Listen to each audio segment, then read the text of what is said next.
Hello दोस्तों, मैं आपका बहुत बहुत स्वागत करता हूं आपके अपने channel Indian institute of stock market पर। आज हम बात करने वाले हैं कि अगर मुझे किसी भी स्पेसिफिक स्टॉक पे तेजी या मंदी का व्यू बनाना तो उसके पीछे बेसिक क्राइटेरिया क्या होता है। आप बारी बारी से देखते जाइएगा।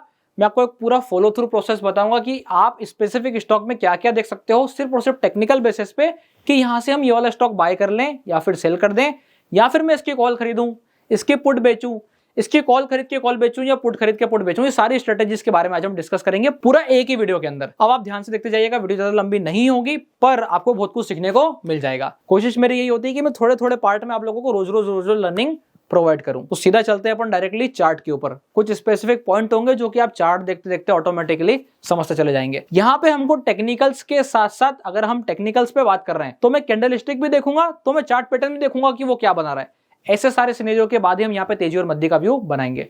अब देखते जाते हैं। यहाँ पर मैं यहाँ पे आ गया हूं सीधा पीएफसी के चार्ट पे। अब पीएफसी का चार्ट यहां से मुझे क्या बताता है, देखो ओवरऑल जैसे ही मैं चार्ट ओपन करता हूं मुझे पता चलता है कि 1 2 3 4 पिछले 4 बार से मार्केट यहीं से चला था। अब 4 बार से कैसे दिख तो 3 बार रहा है, तो मैं बताता हूं। इसके पहले प्राइस इसके ऊपर जाने को तैयार नहीं थी, पर जिस समय इसके ऊपर ब्रेकआउट करी तो एक अच्छी खासी रैली दिख गई थी। ये 3 और 4 तारीख वाला मूव अगर हम हटा दें तो उसके बाद प्राइस ने कंटिन्यूअसली इसके नीचे एक सपोर्ट लिया है। तो इससे क्या पता चलता है, इससे यह पता चलता है कि ये एक ओवरऑल मेजर सपोर्ट है। सपोर्ट भी कौन सा है, 475 से लगा करके और 460 का जो जोन है इस स्टॉक का, ये बहुत ही अच्छे डिमांड जोन की तरह काम करता है।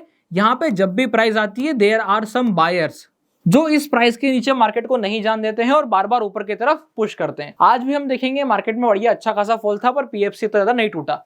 इससे हमें एक व्यू समझ में आता है कि ओवरऑल जिस जगह पे भी पीएफसी है, अगर मार्केट और ज्यादा टूटती है तो पीएफसी नीचे में 460 के लेवल को टेस्ट करेगा, अदरवाइज वो भी टेस्ट करने नहीं वाला है। इतना समझ में आया। इस हिसाब से मैंने मार्केट का ओवरऑल व्यू देख करके पीएफसी का व्यू निकाला। पर क्या यहां से भी बाइंग की पोजीशन बन जाएगी, अगर ये सपोर्ट पे आ गया तो बाइंग कर लेना चाहिए? बिल्कुल भी नहीं। मुझे चाहिए ऐसा कोई सा मूव जहां पे ये दिखाए कि देखो सपोर्ट के बाद मैंने मूव करना शुरू किया है। क्या मूव करना शुरू कर दिया है? क्या नहीं किया है।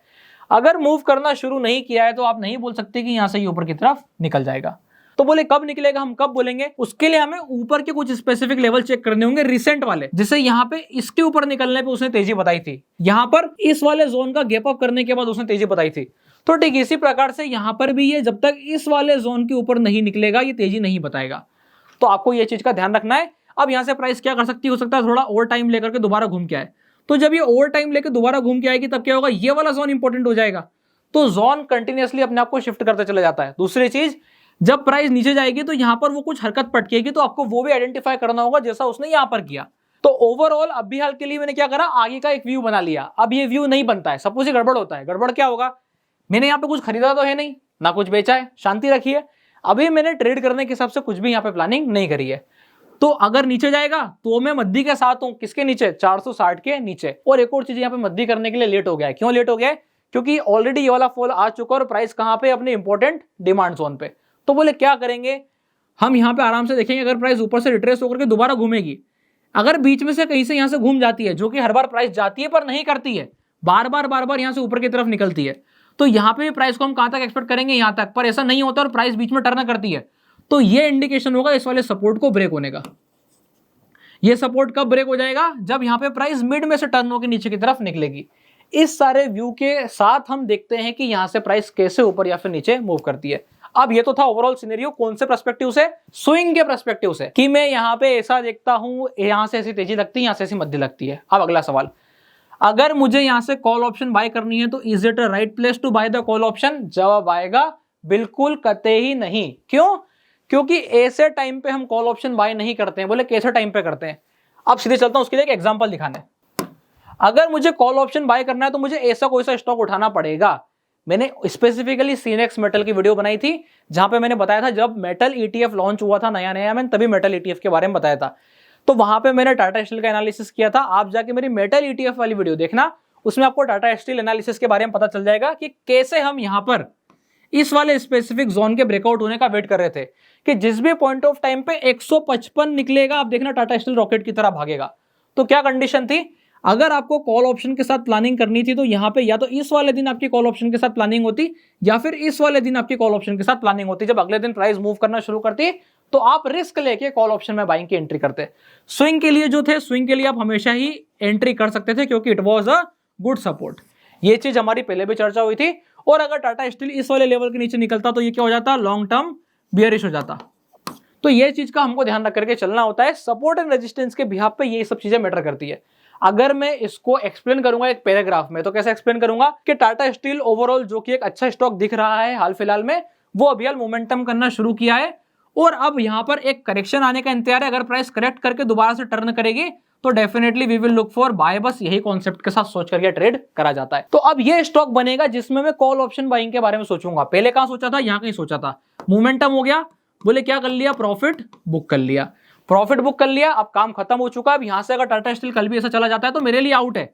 मैं तो बहुत पहले काट चुका हूं। क्यों? क्योंकि मैंने कॉल बाय करी थी, इस वाले मूव तक मैक्सिमम मेरे को आउट हो जाना चाहिए था। बोले इसके बाद थोड़ा बहुत भी प्राइस नीचे आके दोबारा से घूमेगा तो हम देखेंगे कि यहां से हमें क्या पोजीशन बनानी है और कैसे मैं यहां से बाई के लिए सोचूंगा। अब यहां से अगला सवाल आता है तो मद्दी कैसे ढूंढेंगे। देखिए, मद्दी ढूंढने के लिए आपको वो स्टॉक्स पे जाना पड़ेगा जिनमें वास्तव में मद्दी हो रही हो या होने वाली हो। अब ऐसा भी करंट मार्केट जो स्ट्रक्चर है वो क्या बता रहा है, गिरते मार्केट में स्टील सेक्टर ऊपर जा रहा है तो अभी हाल फिलहाल तेजी में। अब अपन आ जाते हैं बहुत तेजी वाले स्टॉक्स जो टूटे, जैसे कि ये बहुत तेजी वाला स्टॉक है जो टूटा है, तो क्या यहां से मैं मद्दी कर लूं? बिल्कुल भी नहीं, ऐसे मद्दी नहीं होती है। तो बोले मद्दी कैसे होती है? मद्दी का एक लॉन्ग टर्म स्ट्रक्चर होता है। जब तक स्टॉक ऐसे नीचे आके दोबारा से टर्न करके ना दिखाए तब तक हमें मद्दी करने नहीं जाना चाहिए, ऐसा मेरा मानना है। आपको अगर लगता है आप कुछ अलग तरीके से सोचते हो, आपको लगता है कि मैं यहाँ पर टॉप पर पकड़ सकता हूं, तो आपने अपनी एक्सटेंशन की मेथड बनाई होगी, आप उस एक्सटेंशन के मेथड्स के थ्रू जा सकते हैं। पर मेरी कोशिश क्या होती है कि मैं जब भी अगर मद्दी के लिए स्टॉक ढूंढने जाता हूं, देखिए ओवरऑल अपन क्या कर रहे हैं, लर्निंग कर रहे हैं कि कैसे व्यू बनाया जाता है। तो अगर मैं यहाँ पे मद्दी का व्यू बना रहा हूं तो मैं मद्दी का व्यू कैसे बनाऊंगा? अगर आप थोड़ा सा प्रीवियस चलोगे तो आप देखोगे ये भागने वाला स्टॉक है, ये मोमेंटम वाला स्टॉक है। यहाँ पे क्या होगा, ये ऐसे मद्दी दिखाएगा, देखो बड़ी मद्दी आई क्या, नहीं आई, उसने होल्ड कर दिया। फिर थोड़ा सा पीछे देखो, ये मद्दी दिखाएगा, बड़ी मद्दी आई क्या, नहीं आई, उसने होल्ड कर दिया। तो ये ऐसे कंटिन्यूअसली होल्ड करेगा। तो ऐसे स्टॉक पे हमें मद्दी करने नहीं जाना है। बोले इसमें मद्दी आएगी कब? जब भी अपना बिल्कुल बॉटम वाला लो क्लियर करेगा तब से ये मद्दी के साइकिल में कन्वर्ट होगा। कैसे? यहां पे इसके लिए लो है 11,000 के नीचे। तो जब ये 11,000 के नीचे एक बार ऐसे गिरता हुआ आएगा, फिर वहां से ऐसे टर्न लेके चलना शुरू करके दोबारा दिखाएगा कि गिर रहा है, तब आप समझना कि ये सेल का कॉन्सेप्ट है। तब यहां पे जाके सेल का कॉन्सेप्ट लगेगा। अभी जो मार्केट की साइकिल चल रही है वो बुलिश चल रही है, इसलिए हमें ध्यान देकर के चलना है।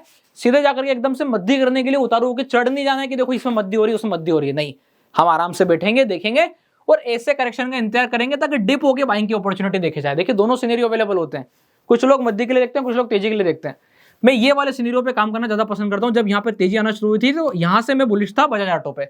और कौन सी रैली पकड़ी मैं आपको बताता हूं, यही रैली थी, बस खत्म। इस वाली रैली के लिए मैं नहीं इनपुट किया। क्यों नहीं किया? क्योंकि काफी ऊपर आ चुका है और दूसरे बहुत सारे अदर स्टॉक्स थे जहां पे मैं एंट्री करना चाहता था, तो मैंने उसका फोकस किया। बोले अब अगर ये यहाँ से करेक्ट होगा तो हम दोबारा से बाई के लिए फिर कभी भविष्य में देखेंगे। अभी हाल ऐसा कोई सिनेरियो नजर नहीं आता है। अभी हाल फिलहाल के लिए क्या था, बोले यही वाला मूव था। कैसे पकड़ा था? पुट ऑप्शन शॉर्ट करके। बस ये ओवरऑल सिनेरियो हो जाता है। तो वो आपका अपना व्यू हो जाता है कि आप उस वाले मूव को कैसे कैप्चर करने वाले हो। कोई कॉल खरीद के कैप्चर करेगा, कोई स्टॉक खरीद के। और अगर कोई स्टॉक खरीद के कैप्चर कर रहा है मतलब वो one of the safest side जा रहा है। जो फ्यूचर खरीद के ट्रेड करने जा रहा है वो थोड़ा रिस्की बेट पे जा रहा है। जो व्यक्ति पुट ऑप्शन बेच करके ट्रेड करने को जा रहा है उसके दो एस्पेक्ट हो सकते हैं, या तो वो बहुत ज्यादा स्ट्रॉन्ग है, बहुत ज्यादा बुलिश है। दूसरा, अगर वो बहुत ज्यादा बुलिश नहीं है तो वो क्या देख रहा है कि प्राइस अगर धीमा धीमा साइडवेज भी होगी या गिर भी जाएगी तो मैं फ्यूचर की कैश में डिलीवरी ले लूंगा। मतलब फ्यूचर में मैं कैश में डिलीवरी ले लूंगा। कैसे ले लूंगा? जितना स्टॉक मैंने पुट ऑप्शन का शॉर्ट किया है उतना नीचे आएगा तो मैं कैश में बाय कर दूंगा।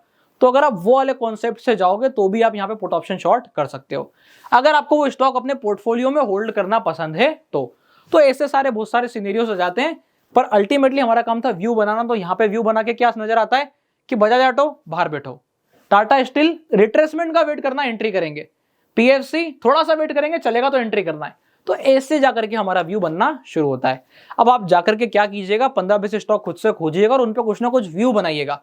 और व्यू बना करके आप स्टॉक नीचे डालिएगा नाम और उसके साथ में डालिएगा कमेंट्स कि मैंने इस स्टॉक पे ऐसा व्यू बनाया था, उस स्टॉक पे ऐसा व्यू बनाया था। डेफिनेटली मैं आपके कमेंट्स को गो थ्रू करूंगा और उसके ऊपर बराबर रिप्लाई भी दूंगा। इस हिसाब से जब हम प्रैक्टिस करेंगे तो हम अल्टीमेटली व्यू बना लेंगे। कोशिश करना है कि हमको एक पैरा के बराबर लिखना है कि यहाँ पर टाटा स्टील में ये सपोर्ट है, ये रेजिस्टेंस है। ओवरऑल मुझे ऐसा नजर आता है प्राइस क्या क्या कर सकती है। आपको बताना है कि पहला सिनेरियो में ऐसा सोचता हूं, दूसरा सिनेरियो में ऐसा सोचता हूं और तीसरा सिनेरियो में ऐसा सोचता हूं। जब तक हम हमारा व्यू नहीं सोच पाएंगे, जब तक हम सोच नहीं पाएंगे कि स्टॉक क्या करने वाला है, तब तक हमको पता क्या चलेगा कि वो क्या करेगा।